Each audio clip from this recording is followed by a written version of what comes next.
Assalamu alaikum, bienvenue à tous, j'espère que Kouchi Labas fait casse. Alors il y a beaucoup de gens qui racontent que n'importe quoi sur internet à propos des miracles et tout, donc j'ai décidé de faire une vidéo sur les miracles des prophètes, les prophètes qui sont musulmans. Ils sont donc soumis à Allah Azza wa Jal, ils ne peuvent pas faire tous les miracles que eux veulent. C'est Allah Azza wa Jal, bien évidemment, le Seigneur de l'univers, qui va accorder à chaque prophète le miracle que lui veut, de la manière dont lui il veut. Et c'est pourquoi on va voir des exemples avec même Jésus, alayhi salam, dont la majorité des chrétiens disent qu'il est Dieu, bah même lui, il faisait pas les miracles qu'il voulait. Laissez-moi d'abord commencer par une petite introduction coranique. Allah Azza wa Jal nous montre dans le Coran que les mécréants ont défié les prophètes. Allez-y, apportez une preuve. Alors tout d'abord, il faut savoir que les prophètes sont des êtres humains comme nous.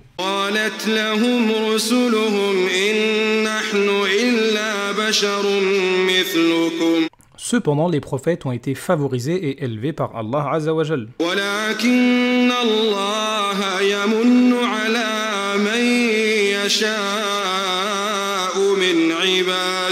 Mais pour autant, ils ne peuvent pas apporter un miracle de eux-mêmes. C'est Allah qui décide.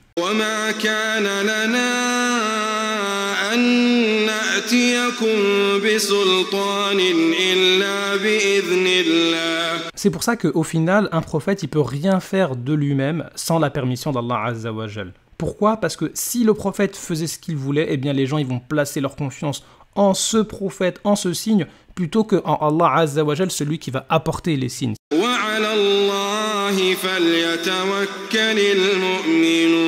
Prenons maintenant le cas de Jésus, alayhi salatu wassalam, un très grand prophète qui a été divinisé malgré lui. Et on va voir que parfois, il n'arrivait pas à accomplir des miracles. J'ai cité quelques exemples, mais on peut encore en trouver d'autres. Tout d'abord, en Marc 6,6, on voit qu'à un moment donné, Jésus ne pouvait pas faire de miracles parce que les gens en face de lui étaient incrédules.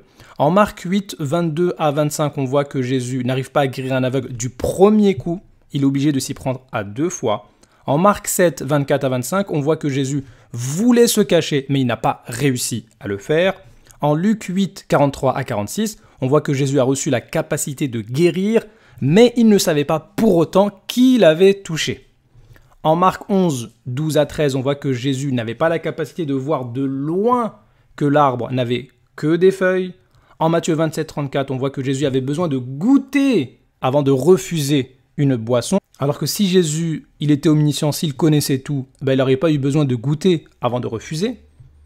En Matthieu 4, 5 à 7, on voit que Jésus est tenté par le diable qui lui dit « Jette-toi en bas ». Si Jésus avait toutes les capacités, tous les pouvoirs qu'il voulait, il aurait pu le faire sans problème. Mais on voit qu'il ne doit pas tenter le Seigneur. Ça veut dire qu'il est obligé de prier Dieu pour lui accorder ce miracle. Et Jésus refuse parce que ce serait une tentation. Ça prouve que Jésus, il n'a pas la capacité de lui-même de se jeter d'en haut. Jean 8, 59, il y a des gens qui veulent lapider Jésus et Jésus, il est obligé de se cacher. Mais si Jésus se cache, c'est que les pierres allaient lui faire mal. Donc Jésus, il n'avait pas un miracle qui serait d'avoir un bouclier qui fait que les pierres ne peuvent pas l'atteindre. Si Jésus se cache, c'est que les pierres allaient lui faire mal. Et ça répond parfaitement à l'histoire de l'empoisonnement du prophète, alayhi salatu wassalam. Vous nous dites, oui, votre prophète, le poison a eu quelques effets sur lui, pourquoi son corps n'est pas protégé, etc. Jésus ici, là. Si Jésus fuit les pierres, c'est que les pierres allaient lui faire mal. Donc c'est vous qui inventez des conditions comme quoi le corps d'un prophète serait intouchable. Non, ce sont des êtres humains comme nous. Et si Allah veut qu'il y ait un miracle, c'est lui qui va l'accorder comme il le veut. Mais jusqu'à preuve du contraire, le corps des prophètes, eh bien, il peut être atteint par les ennemis. Et c'est le cas ici de Jésus. Bon, maintenant, si on regarde le cas d'autres prophètes, on a par exemple Jean-Baptiste qui a fait aucun miracle. Est-ce que ça veut dire que c'est un faux prophète? Pas du tout. On a dans 2 Rois chapitre 4, versets 32 à 35, Élisée qui n'arrive pas à ressusciter du premier coup. On a toujours dans 2 Rois au même chapitre, des prophètes incapables de manger une nourriture empoisonnée. Alors ici, fils de prophète, ça veut dire prophète. Pourquoi? Parce que dans 2 Rois 2, 3, on nous dit que les fils des prophètes ont la révélation comme Élisée.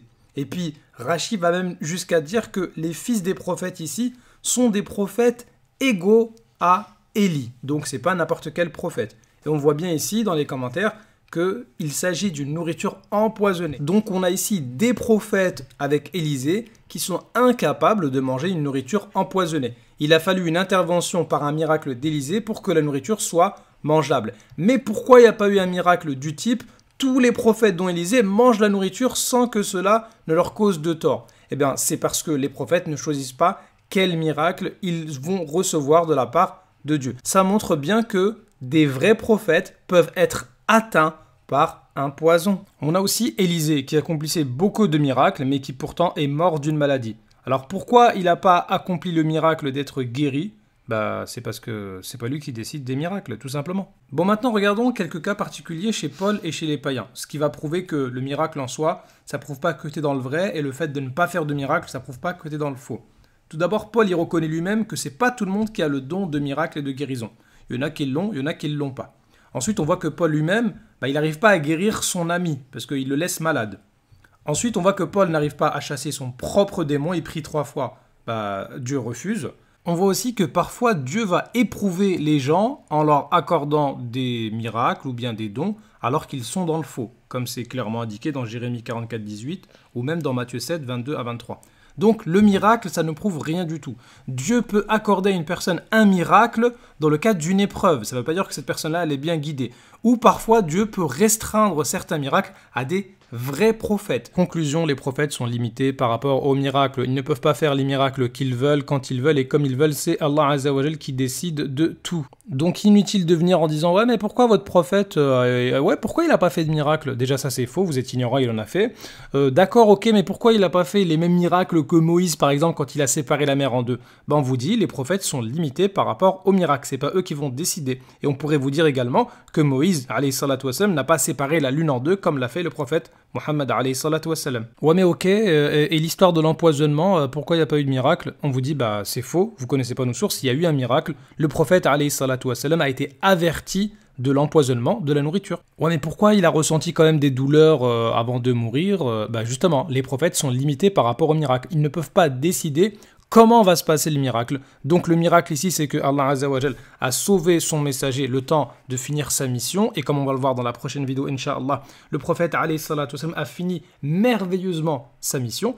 Par contre, une fois que la mission est terminée, les prophètes restent des hommes, ils n'ont plus besoin d'une protection, ils ne peuvent pas décider de quel miracle va se produire. Et on a vu dans cette vidéo que plusieurs grands prophètes étaient limités par rapport au miracle. Et ça, c'est une sagesse d'Allah Azza wa Jal qui a voulu que tous les prophètes ne puissent pas accomplir n'importe quel miracle, à n'importe quel moment, de n'importe quelle manière, puisque le seul qui peut faire tout ce qu'il veut sans rien demander à personne, c'est Allah Azza wa Jal, le Seigneur de l'univers. وقل جاء الحق وزهق الباطل إن الباطل كان زهوقا